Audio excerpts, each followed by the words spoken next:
You're listening to the Less Stressed Lawyer Podcast, episode 20. Today, I'm teaching you all about how to give feedback that's well received. You ready? Let's go. Welcome to the Less Stressed Lawyer, the only podcast that teaches you how to manage your mind so you can live a life with less stress and far more fulfillment. If you're a lawyer who's over the overwhelm and tired of trying to hustle your way to happiness, you're in the right place. Now, here's your host, lawyer turned life coach, Olivia Vizacaro. Hey there. How's it going? I hope you're doing so well. I'm so excited that this is episode 20. I can't believe that I've been talking to you guys for 20 different episodes. That's just so neat to me. I know that we'll be at 52, a whole year's worth of podcast episodes before we even know it. And before we dive into episode 20's topic, I want to talk about two things really quick. First, we're going to take a minute for a gratitude practice because I have a lot to be grateful for right now. Over this past weekend, my mom had emergency pacemaker surgery. It totally came out of nowhere. And she went to a routine doctor's appointment, and lo and behold, they sent her right to the ER, and they were able to do the procedure that she ended up really needing kind of out of nowhere. And as I went through that whole process, which was pretty scary on the front end, I was really enamored and in awe of how incredible science is. So this week, I am practicing gratitude for science and the advancements that we have that make procedures like that kind of routine, even though they're certainly not routine in my life or my mom's life. Of course, they are routine and they happen every single day. And just those advancements really make so many incredible things possible. So I'm grateful that they caught it. I'm grateful that she was able to have that done. And I'm grateful that she is making a really incredible, impressive recovery. So that's what I'm grateful for this week. And I want you to take a second and pick something that you're deeply grateful for. You know, I don't think we take enough time to stop ourselves and acknowledge what it is that we're grateful for. My one-on-one coach, Jess Johnson, she makes me do this each time we meet. So I'm going to ask you to do this right now because it's something that I've really come to love when I see her every week, that I'm forced to pick something that I'm grateful for and to celebrate it. So I want you to pick something that you're truly grateful for and celebrate it. Say it out loud. Say, I'm so grateful for insert whatever it is you're grateful for. Say it slowly. Really drop into that thought. Sit with it until you can place it in your body, till you feel that gratitude within you. Let that gratitude just warm you up. And then just sit with that for a minute. Why are you grateful for this thing? How does it impact your life? How does it improve your life? How does it benefit your life? Answer those questions and just sit and enjoy that feeling. Sit with and enjoy it. Let it flood you. Really find that gratitude in your body. All right? It's so good. I love just thinking about what you guys are grateful for. You know, I don't get to hear what you're saying out loud, but I'm sure it's so many different things, and I just think that's really neat. All right, that's the first thing. Just a little moment of gratitude. You can pause the podcast if you want to take a second and just sit with it, and then keep going. All right, number 2, I want to highlight another amazing listener review. I absolutely love it when you guys leave me reviews letting me know what you think of the podcast. It's just so awesome to read them. So this week's is from The Legal Guru, and he's also a friend of mine. So maybe this seems like cheating, but I loved his review and I wanted to give him a shout out. His name's Bilal. Thank you, Bilal. He said, how lucky was I to attend law school with Olivia and be a part of her study group. For a decade now, Olivia has been a wealth of knowledge and guidance to those around her, contributing to and enriching the lives of several attorneys I know personally. I cannot understate how important this podcast is, not only for attorneys, but for everyone. Oh, it's so good. I love it. Bilal, thank you for such an amazing review. I was the flowchart girl all through law school. For those of you who didn't know me back then, I was the flowchart girl, and we had the best study groups. I was in the evening program in law school, and we just had a really tight-knit group. We were really supportive of one another. We didn't have any gunners. We were just really collaborative. It was so much fun. So thank you to Bilal for the amazing review. And if you're loving the podcast, I want you to do me a favor. Number 1, if you haven't subscribed already, go do that right now. Number 2, please leave me a rating and review and let me know what you think. Let me know what you're loving. Let me know what you want to hear. I would love to hear from you. All right, maybe I will shout you out on a future podcast as well. And number 3, share this episode with a friend. If you know a lawyer that you think might benefit from listening to this content, shoot it to them. Send it on over in a text or in an email, but don't hoard the knowledge. Share the wealth, all right? Okay, now that those 2 business items are out of the way, let's get to the good stuff. This is sort of a 2-part episode, right? In the last episode, I talked about accepting feedback without getting defensive, and I taught you the exact steps to follow to do that. Today, we're talking about the flip side. We're talking about giving feedback. And then in parentheses, I want you to think about giving feedback that's well received. Now, based on the discussion that I had with you in that last episode where I explained that the feedback that you receive is entirely neutral in and of itself. It's just a circumstance. It's just words. They don't cause your feelings until you think thoughts about them. And I also explained that it's our jobs to control and curate our thoughts about the feedback that we receive. Based on all of that, you might think that I would be telling you not to worry about how you give feedback and that it's just the other person's obligation to manage their minds around whatever you say and however you say it. And while I do believe that it's everyone's individual responsibility to manage their emotional experience that they have around whatever circumstances they encounter, let's be honest for just a second. Not everyone's actually going to do that, right? Not everyone is doing that. Not everyone that you know is managing their minds and listening to podcasts like this.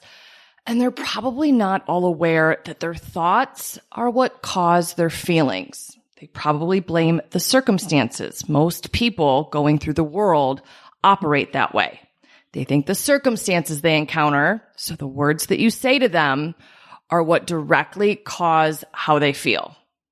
All right. So in light of that, in light of human brains operating the way human brains always do, blaming circumstances for feelings, in light of those truths, it probably behooves you to give some thought to how your feedback is going to be received and to implement some of the best practices that I'm about to teach you in this episode so that you can really increase the likelihood that the feedback that you give other people is received as well as it can be. Again, it's everyone's own individual obligation and responsibility to control their emotional experience. I am not wavering on that at all. But what I am saying is that when we get down to brass tacks, chances are not everyone's doing that effectively. So we want to make sure we do everything in our ability to give feedback in, I don't love this word, but the most constructive way possible, and make sure that we do everything we can so that our feedback is well received so it can be implemented and utilized in the most effective manner. Now, there's a caveat here. No matter how hard you try, and this might seem a little contradictory to what I just said, no matter how hard you try, you ultimately cannot control another person's reaction to your actions, to what you say or what you do. They're in complete control of their reaction. You can make the best attempt and undergo the best efforts to ensure that your feedback is well received, and they can still choose not to receive it well. That's in their control, that's in their power, that's in their free will. So they still get to control their emotional response and how they act in response to receiving feedback. But these are some best practices that you can follow to make it more likely that the feedback is received well. Okay. Step 1, or best practice number 1, is that you need to check in with yourself before you give the feedback. Ask yourself, how am I feeling in this moment? You want to make sure you find the one-word emotion that you're experiencing. If it's negative, you don't want to communicate feedback from that place. So if you're feeling frustrated or annoyed or exasperated or disappointed, you're not going to give feedback in the most productive, constructive way. So you want to find the feeling, and then you want to find the thought that you're thinking that's causing you to feel that emotion. What's the thought? Identify it. It's probably going to be a judgment of the other person, of what they did, of maybe what they didn't do. Find that thought. Chances are it might even be a should thought, which I've talked about in previous episodes. And if it's a should thought or another negative thought, I want you to ask yourself, can I change it? Can I replace this negative thought that's causing this negative feeling with a more productive thought, with maybe a little bit more of a neutral thought? I love to think thoughts like, I wonder why this person did it this way. I wonder what happened that got us to this current situation. I also love to think of course thoughts. I mentioned both of these tactics in the last episode. Of course this happened. Maybe someone acted on brand and in conformity with how they always act. If they did, you really shouldn't be all that surprised that you're being confronted with the situation that you're being confronted with in that moment. So can you get to an I wonder thought? Can you get to an of course thought? I also just love to think that people are generally doing the best that they can under the given circumstances. So maybe that gets you to a place where you feel a little bit of compassion instead of those more negative emotions that I mentioned a moment ago. Whatever the case is, you want to find the thought and find that feeling, and then see if you can switch it out to get to a place where you're thinking something a little bit more neutral and feeling more neutral. So you want to feel maybe understanding or accepting or curious or motivated or committed. Any of those emotions will really serve you as you go about giving feedback. All right, step number 2, you want to ask yourself some questions. First question I want you to ask yourself is, what biases are you bringing with you into this situation? I've talked in the podcast before about the labels that we assign other people and the judgments we make, and how those labels and judgments taint all of our encounters with the people in our lives. So if you have a really negative story that you're telling yourself about the person that you're about to give feedback to, it's probably tainting the situation. So what are your judgments of them? What do you think of them? Find the bias that you may be bringing with you into that situation. And can you put a pin in it? Can you table it? Ask yourself, how would you show up in this moment? How would you deliver the feedback? Or would you even deliver the feedback if you didn't have that negative judgment about them? I also want you to ask yourself, do I have enough information here? Am I making any assumptions, maybe about what their motives are and what drove them to take whatever action they did or to not take a certain action, right? What information might you need?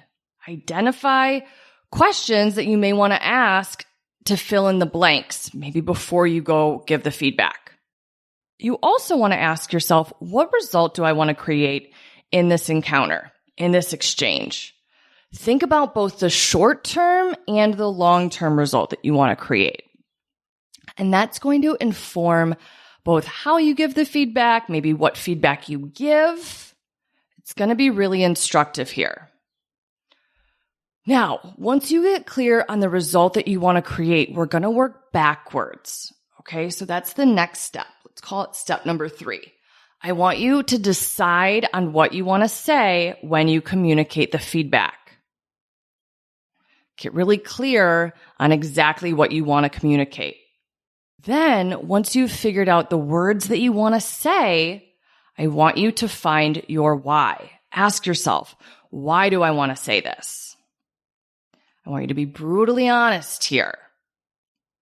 And then decide, do you like that reason? Does that reason and does what you want to say support your desired result? Or are these things in conflict? Is what you want to say to the person really unlikely to lead to you creating the desired result? All right. Now, this next step, step 4, is pretty nuanced, but it's really important. I want you to think about how the feedback that you've decided upon in the previous step, I want you to think about how it's likely to be received. And listen, I get it. We're not mind readers. We don't know for certain, but you are a human being and you know what it's like to operate in the world. I've also talked to you a great deal about people's likely response patterns. So I want you to think about, how is the person likely to feel when they receive that feedback? And what will that feeling that they're feeling drive them to do? What action will it drive them to take? What results will it ultimately produce? I want you to remember, negative feelings drive people to take negative action or no action. And negative action or no action is going to produce a negative result. We can't shame someone into improving. It just doesn't work like that. So if you ask yourself, you've decided upon saying whatever you're going to say, and when you ask yourself, how is this person likely to receive this message? If you think they're going to receive it negatively and they're going to feel really negative emotions as a result, because they're thinking really negatively about the feedback or they're thinking really negatively about themselves, they're probably going to take a negative action or no action, and it's not going to create the desired result that you want to create. I get that this is really contrary to what a lot of us were taught, right? We were taught that you just need to light a fire under someone's ass. And normally what we mean by that is say something negative to them, kind of give them a talking to, a lecture, give them some quote unquote constructive criticism, which really is just negative feedback, and they'll course correct. They'll do better. But that's not how human beings work, right? A negative feeling is going to drive negative action or no action. So you want to think about, how do you want the person to feel, right? Maybe you want them to feel encouraged or motivated. What would they need to think about the feedback they receive in order to feel motivated and encouraged? What would the feedback need to look like for it to be easy for them to think those types of thoughts about the feedback they're receiving? Really work through that. They need to maybe think that this person has my back. This person's looking out for me. They've got my best interest at heart. They want to help me improve. They're in this with me. They're committed, right? Thoughts like that. They might need to think, it's okay that I made a mistake. I'm learning. It's okay for me to fumble sometimes. This isn't the end of the world. So think about, how would you have to structure the feedback to make it easy for people to think those types of thoughts, right? Instead of really negative thoughts like, I'm a failure. I'm dropping the ball. Why can't I figure this out? I should be further along. I shouldn't be struggling with this. I'm pathetic. I'm inadequate. And if they're likely to think those thoughts based on the feedback that they receive from you, it's not going to go well from there, right? They might shut down. They might procrastinate. They might withdraw. They might get defensive. That doesn't lead to anything good. It's definitely not the result you're probably hoping to create by giving them that feedback. So once you've identified what you want to say to them, go through it. Ask yourself, how are they likely to receive this? What are they most likely to think when they hear this from me or read this from me, however you communicate the feedback? How are they most likely to feel as a result of thinking those thoughts?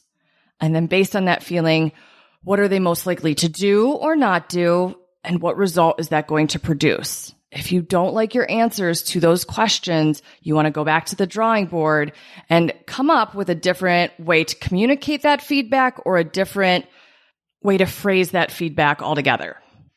All right, once you've gone through all of that, then you're going to finally start the conversation with the person that you're giving feedback to, whether that is an in-person conversation, over the phone, via email, whatever. All right, you're going to start the conversation. And if we're being really honest, I work with a ton of people who have a lot of mind drama about emails, and I will probably do a whole episode on how emails have no tone, they're neutral, and we just think thoughts about them. But with that being said, it's one of the points that I make that people argue with me about the most. So maybe email's not the best for giving negative feedback, right? Maybe we want to have that conversation in person or over the phone. That might help you out. So start the conversation, and you're going to start and keep in mind those questions that you identified earlier that you may want to ask. Right? Do you need more information? Do you want to know more about what happened, how you got to this point? Go ahead and ask all of those questions that you identified and gather that additional information that may be relevant to the situation. Once you've gathered that additional information, I want you to then decide if feedback still makes sense. Okay? Maybe it will, maybe it won't. You might have learned something new and it put it in a completely different context. And you're like, oh, now I totally understand what happened. And there's no need to deliver that negative feedback. But if you still feel as though it's necessary to deliver that feedback, here's what I want you to do next. This part is vital. All right? I want you to get consent. Giving feedback that wasn't consented to, that a person didn't have an opportunity to opt into receiving, is a recipe for disaster. It's going to feel like a punch to the gut, probably. They weren't expecting it. They didn't have an opportunity to prepare themselves. You want to make sure you get consent and give people an opportunity to opt in to receiving whatever your comments are. Also, they may not want the feedback. Sometimes that happens. So if they tell you no, they don't want the feedback, they don't want to hear your opinion, they don't want to hear what you have to say, I want you to take a deep breath and just accept and honor their answer. All right? Not everyone wants to know your 2 cents, even if you're trying to be helpful. You know, I work with a lot of people on self-confidence issues, and even though you may have really great intentions, you're trying to help them, the negative feedback that they receive may be so harmful to their self-concept and to their self-confidence that it may not do them any good. It may cause them to have more self-doubt, to second-guess themselves, to really feel embarrassed or insecure, unqualified. So let people be the best judges of whether or not they are in a best position to receive feedback in the first place. Now, if you get consent, you ask the person, hey, you know, are you interested in my thoughts, or I have some feedback for you? Are you open to getting it? And they opt in. Also, make sure you don't give it, the feedback, before you actually get an answer from them. Don't ask and then just go ahead and give it. That's still unconsensual. It's uninvited behavior until the person gives you an affirmative yes and opts in. Once you get consent from the person to give them your 2 cents, then you can go ahead and give them the feedback. Again, step number 1 was check in with yourself. Make sure you're feeling a feeling that's going to drive you to give that feedback in a way that serves you and supports the result that you want to create. So once you're taking action from that emotion, you've cultivated it, go ahead and give that feedback. Right? You're in that positive energy, that positive feeling. Take action and deliver the feedback from that space. And then what I want you to do, I want you to get curious. You know, that's one of my favorite emotions and one of my favorite activities, operating from curiosity instead of from judgment. So get curious with the person and ask questions to understand how you or they reach the current result. Figure out the actual problem. You have to be curious with this, and you actually have to care what the underlying problem is. If you don't care, it's going to come across And if you're like, I don't want to deal with this, I just want you to do better, you're probably not going to actually solve anything. So you do probably want to care and make it your business to find out what the actual underlying problem is. So identify that problem, and I want you to be as specific as possible. So if you were giving feedback to someone about their timeliness or their ability to follow through and hit an internal deadline, right? Maybe someone you're working with is struggling with that. A lot of people will just turn around and say, this isn't working. You're not measuring up. You're not hitting internal deadlines. Do better. That's not the best way to go about giving feedback here. Number one, it's probably quite likely that the person who's hearing that is going to think really negative thoughts about themselves once they hear that. And they're going to feel discouraged and maybe embarrassed. Probably isn't going to lead to anything good. They're not going to speak up. They're not going to explain why they're struggling with whatever it is they're struggling with. They might withdraw. They might procrastinate some more. Again, none of that's going to produce the result you want to create. So instead of giving feedback like that, you might want to get into a place where you feel curious or understanding or accepting. And then from there, ask questions. Deliver the feedback that, you want them to improve and they're missing the mark, but then get curious and figure out why they're missing the mark. What's the underlying problem here? Why are they struggling with hitting internal deadlines? Ask them to explain it to you. If they struggle, try brainstorming with them. Is it because they're underestimating how long assignments are going to take them? Why are they not communicating? How are they feeling? Are they uncomfortable communicating that they might miss an internal deadline? Are they just underestimating how long everything's going to take? Or are they people pleasing and taking things on or reshuffling their schedule? And the thing that they're late on just keeps getting pushed to the back of their to-do list? Maybe that's what's going on because they're unwilling to say no and unwilling to feel guilty. You want to figure out whatever the underlying problem is. Okay? Because there's going to be a different solution depending on which specific problem you're encountering.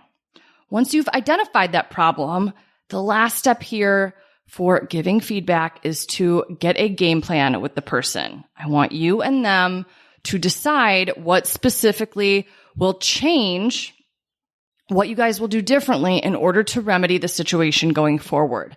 Everyone should be clear on exactly what you'll do differently in order to create the result you ultimately want to create instead of the result that you're currently dealing with. Okay?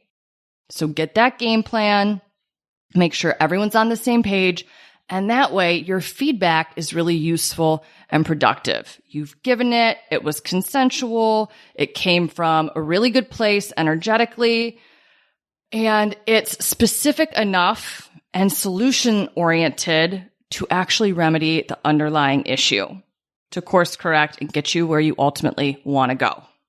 If you follow these steps, again, it's not going to guarantee that every time you give negative feedback, it's going to be well received, but it is much more likely to be taken that way if you follow these best practices. All right?